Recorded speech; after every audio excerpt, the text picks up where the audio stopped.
Kuna gereza moja ambalo halina milango na wala halina walinzi, lakini cha kushangaza watu wengi wanaishi humu ndani, na gereza hilo ni self belief. Self belief ni kile unachoamini kuhusu wewe, maisha yako, uwezo wako, na nini kinawezekana au nini hakiwezekani. Na ukweli ni huu, watu wengi hawazuiliwi na uwezo mdogo, wanazuiliwa na beliefs ndogo. Kama unaamini hauwezi, akili yako itatafuta sababu kwa nini hauwezi. Lakini kama unaamini unaweza, akili yako itatafuta njia ili tu iwezekane. Swali langu sio una uwezo gani, swali langu unaamini nini kuhusu uwezo wako, kwa sababu beliefs yako ndiyo inayoamua limit yako. Na leo nataka tuvunje invisible wall.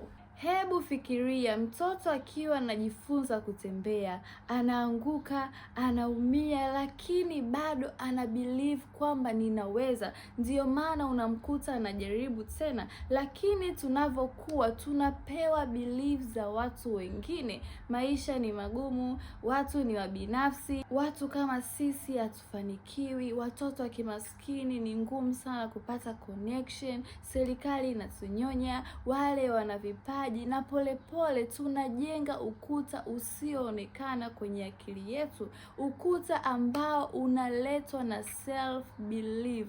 Haupo hata kwenye reality, upo tu kwenye akili zetu. Sasa beliefs ni nini? Beliefs ni wazo ambalo umerudia mara nyingi kwenye kichwa chako mpaka akili yako inaamini kama ukweli.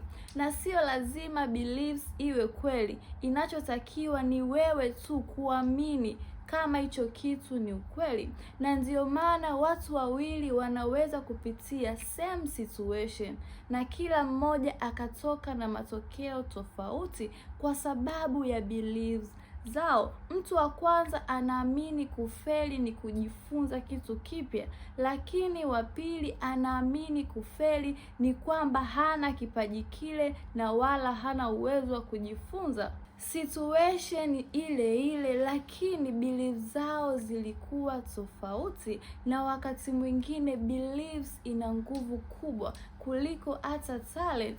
Na mtu mwenye beliefs na confidence anakuwa na uwezo wa kujaribu tena hata pale anaposhindwa, kuliko yule mtu ambaye anayejidoubt. Hivi umeshawahi kuona tembo mdogo amefungwa kamba ndogo? Pale anapokuwa mdogo, anajaribu kutoa ile kamba siku ya kwanza, anashindwa, anajaribu tena, anashindwa, mpaka siku akili yake inamwambia mimi siwezi kujitoa. Na pale anapokuwa mkubwa, ana nguvu na anaweza kuvunja ile kamba na kujitoa, lakini ameshajiwekea ukuta kwenye akili yake kwamba siwezi kujitoa. Na hayo ndiyo maisha ya watu wengi. Unajua una uwezo mkubwa, lakini belief zako, mimi siwezi, wengine wana vipaji, kwanza nimeshachelewa, inakufanya unaishi maisha madogo. Na kadri unavyoendelea kuamini, unakuwa prisoner wa imagination yako mwenyewe. Akili yako ni kama GPS, inafuata direction unayoipa. Ukisema mimi siwezi kuongea mbele za watu, akili yako inatafuta sababu ya kuthibitisha hilo.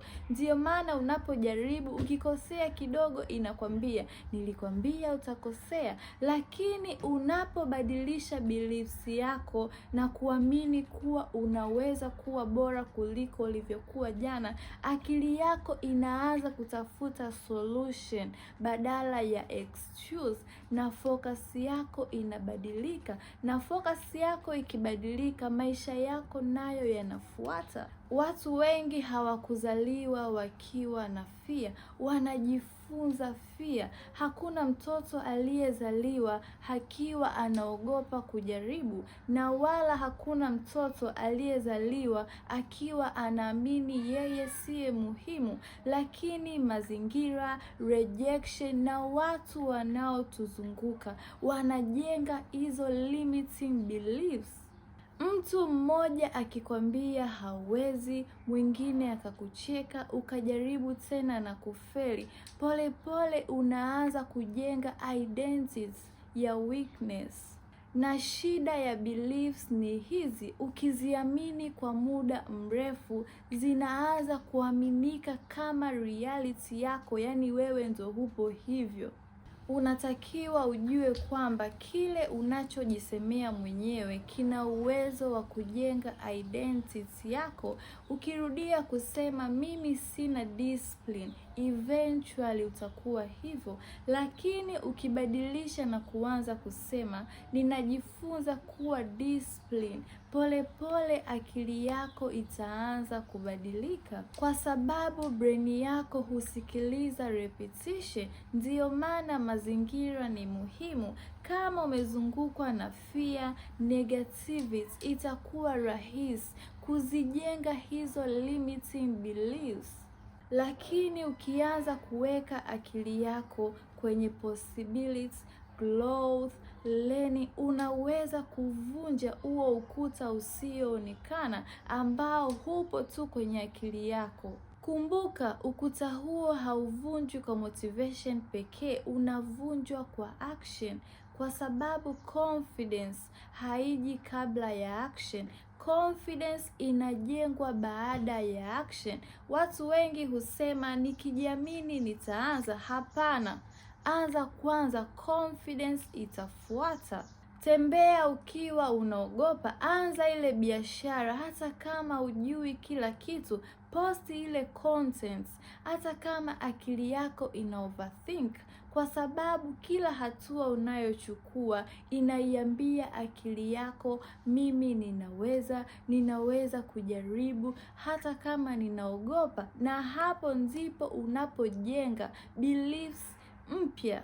Pia kuna watu wengine watajaribu kukuwekea limits zao kwa sababu wao walisalenda. Usikubali. Utasikia wakisema hiyo ndoto ni kubwa sana, kwa sababu wao hawajawahi hata kujaribu. Kuna wengine pia watakwambia impossible, kwa sababu wao hawajawahi kuamini kwamba wanaweza kufanya chochote, na chochote kile kinawezekana. Lakini kumbuka, history imejawa na wale walioambiwa hawawezi na wale waliobadilisha dunia. Sio kwamba walikuwa perfect, bali walikataa kuamini beliefs, limits walizopewa na watu wengine. Waliamini uwezo wao na kujua kwamba wanaweza. Kwa hiyo leo inakubidi uchange identity yako,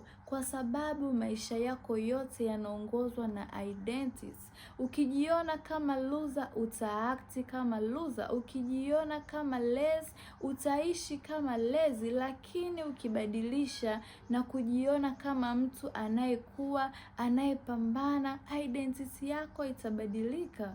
Na identity mpya huanza na beliefs mpya, na beliefs mpya huja na decision ya kusema sitoendelea kuishi maisha ambayo niliyojiwekea kwenye invisible wall, kwenye ukuta ambao usiojulikana wa beliefs nilizopewa na watu wengine. Ukianza kuvunja beliefs zako itakuwa strange, kwa sababu ubongo wako unapenda familia, hata kama familia inaumiza. Ndiyo maana unakuta watu wengi wanaishi kwenye comfort zone, sio kwa sababu wanafurahia, ni kwa sababu wamezoea. Lakini growth inaanza pale comfort inapoisha, na vision mpya ya wewe haiwezi kuzaliwa kama bado umeshikilia belief za zamani. Kumbuka kuna maisha bora kwenye upande mwingine wa fear yako,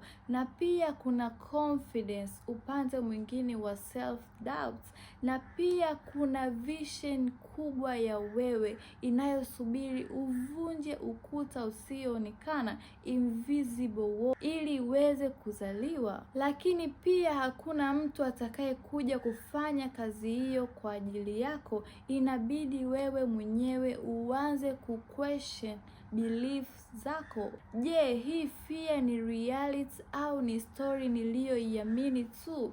Je, hizi limits zipo kweli au zipo kwenye akili yangu tu? Je, nina uwezo mdogo au nimekuwa nikijiambia tu hivyo kwa muda mrefu?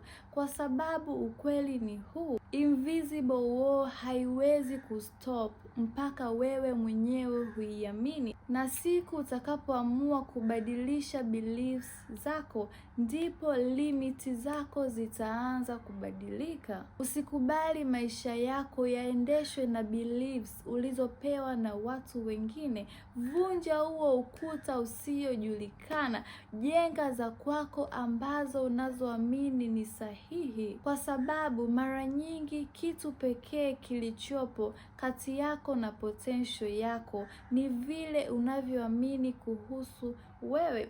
Kama hii video imekusaidia kwa kiasi fulani, usisahau kushare, kulike na kusubscribe hii channel ili uweze kujifunza. I love you guys. Thank you for watching.